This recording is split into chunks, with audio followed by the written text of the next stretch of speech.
Bom dia, boa tarde ou boa noite, sejam bem-vindos a mais um vídeo do canal. Eu sou Cleiton Moore e hoje eu vou falar sobre, vamos dizer que teoria da conspiração.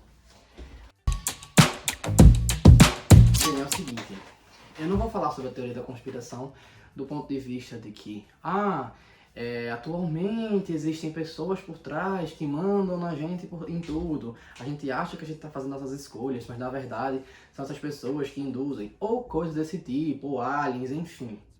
Eu vou falar sobre teorias eu posso chamar de teoria da conspiração porque não tem confirmação, né? Na verdade, a teoria por si só já é uma coisa sem confirmação necessariamente.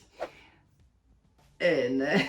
Então, mas voltando, eu vou falar sobre isso porque é sobre algumas teorias de que talvez os povos antigos tivessem algumas tecnologias que a gente não conhecesse. Ou tivessem alguns pontos na história que são meio, digamos que coincidência demais, não é mesmo? Tá, sem mais delongas, vamos lá.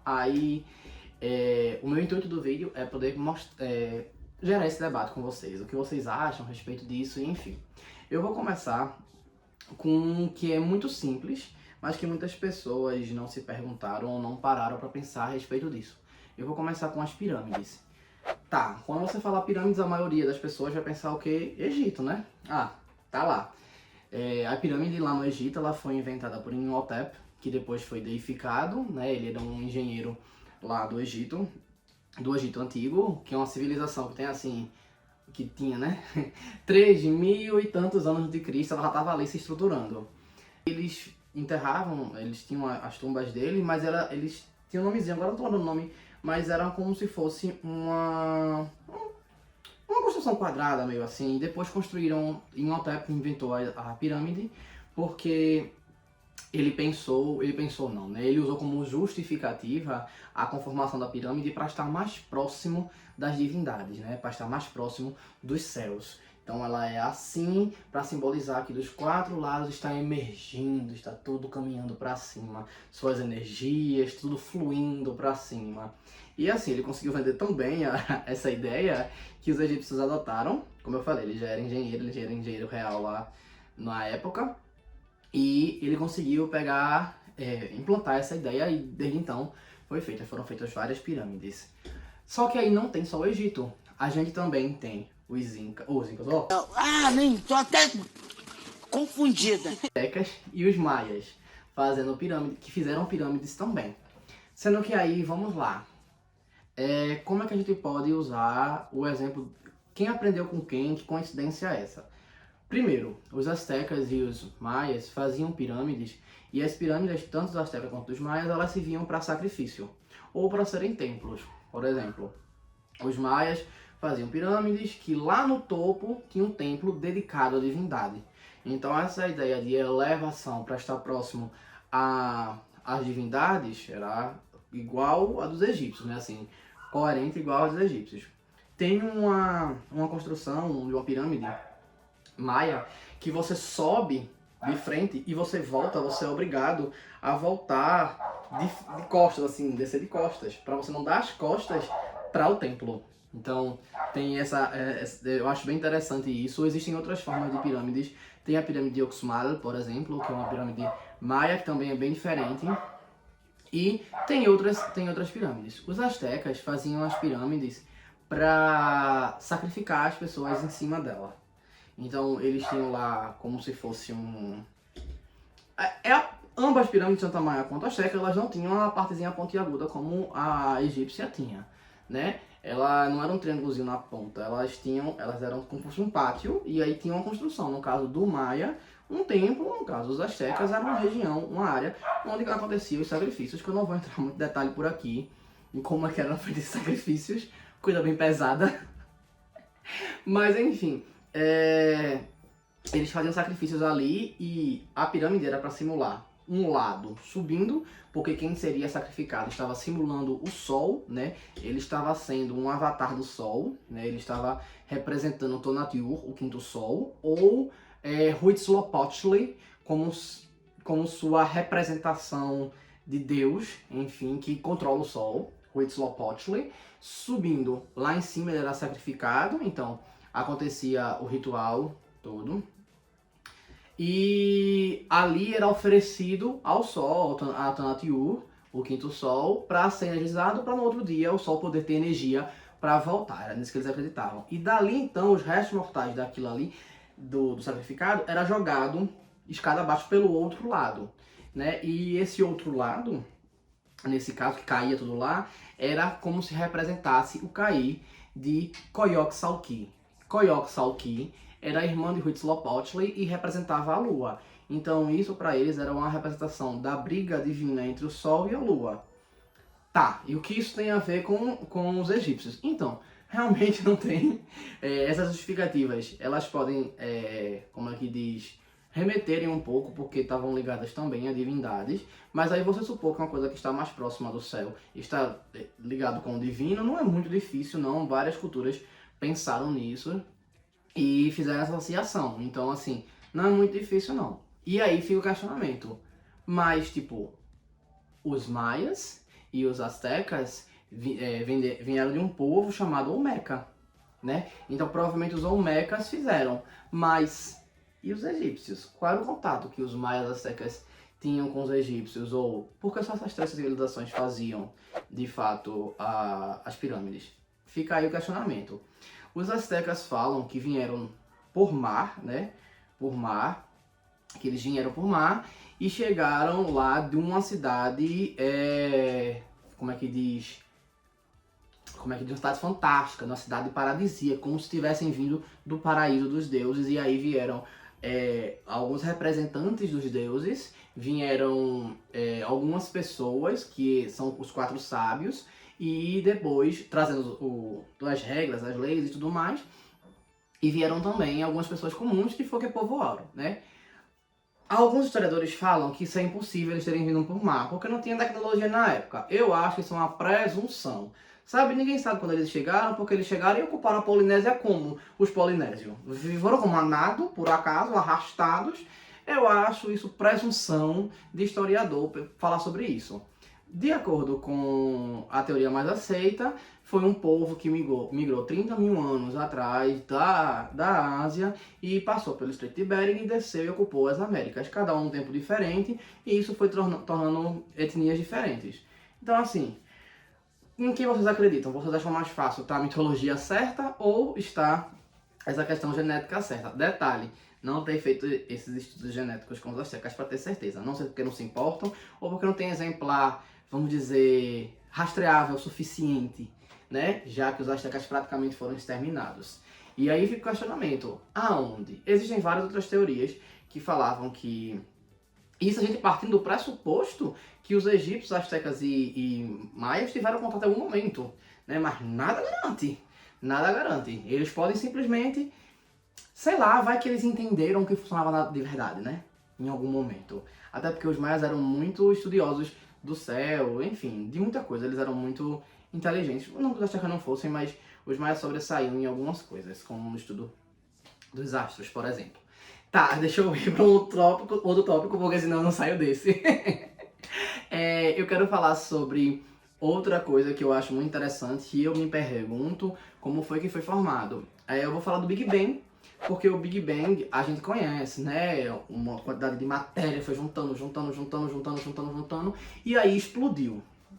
Né? E aí teve a explosão e tudo mais, todo mundo sabe o que é Big Bang, né?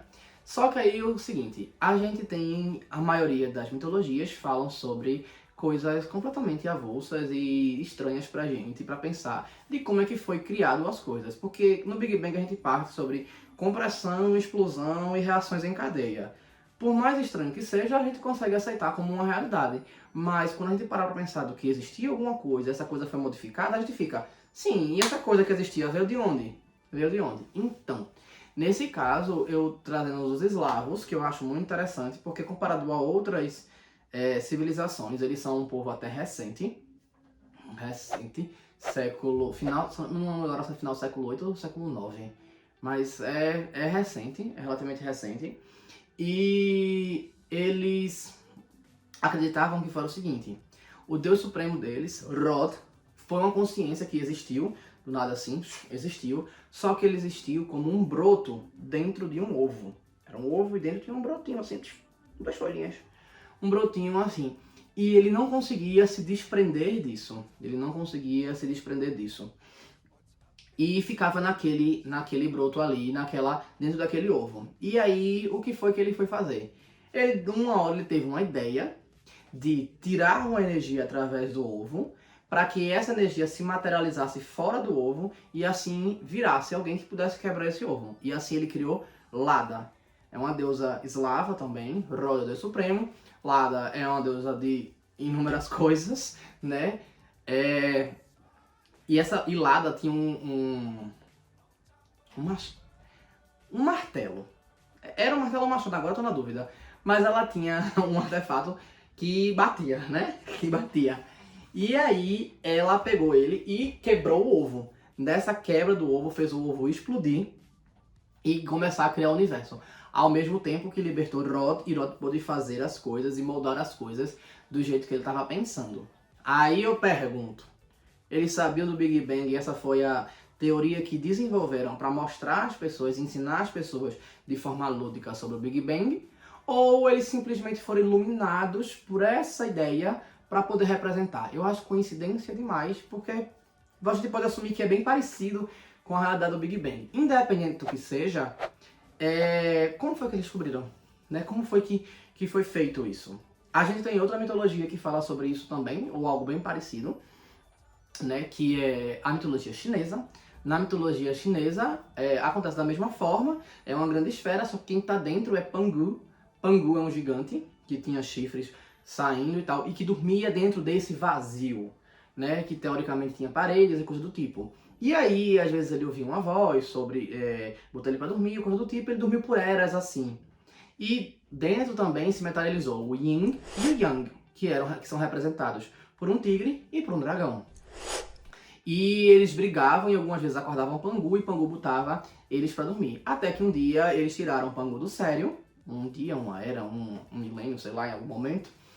Tiraram Pangu do sério e Pangu explodiu ali aquela prisão de trevas que a gente pode remeter ao ovo, no caso dos eslavos. E explodiu aquilo ali, e dali ele começou o universo. E aí ele fala sobre ele ter dividido o céu, ter dividido a terra, sobre criaturas que ele criou para ser os pilares, né, do coisinha, que tem o Killing, um dragão, Killing, a tartaruga e uma fênix. Foram esses 4 que ele criou para poder ser os pilares para ajudá-lo, 2 a levar para cima e 2 a levar para baixo, para separar o céu e a terra. Então também tem isso. E aí eu pergunto, já sabiam? Ou foi interpretação que deram para ensinar para o povo? Ou como sabiam? Será que é tecnologia? Às vezes eu acho que tem muita coisa que se perdeu com o tempo, com os milênios se passando. E agora eu vou trazer um terceiro ponto, porque senão o vídeo já vai ficar imenso. Eu vou trazer um ponto diferente. Se estão gostando, por favor, curtam, comentem, compartilhem. Esse vídeo provavelmente dá pra ter várias partes. Dá pra ter várias partes. Então, se estão gostando, por favor, falem, curtam, comentem, compartilhem. Se inscrevam no canal. Enfim, voltando. O terceiro ponto que eu vou trazer é... Eu queria falar também sobre os celtas a respeito de Atlântida, mas eu acho que vou deixar para um outro vídeo mesmo. Vamos para a questão do... eu vou começar com dilúvio, não. Vamos para o céu mesmo. Então, a questão do céu é o seguinte. Mais uma vez... Não, mais uma vez não, eu vou contar, né? Eles deduziram alguma coisa, eu não sei bem o que aconteceu. Mas, tipo, algumas mitologias falam do medo do céu cair, ou de algum momento que o céu caiu.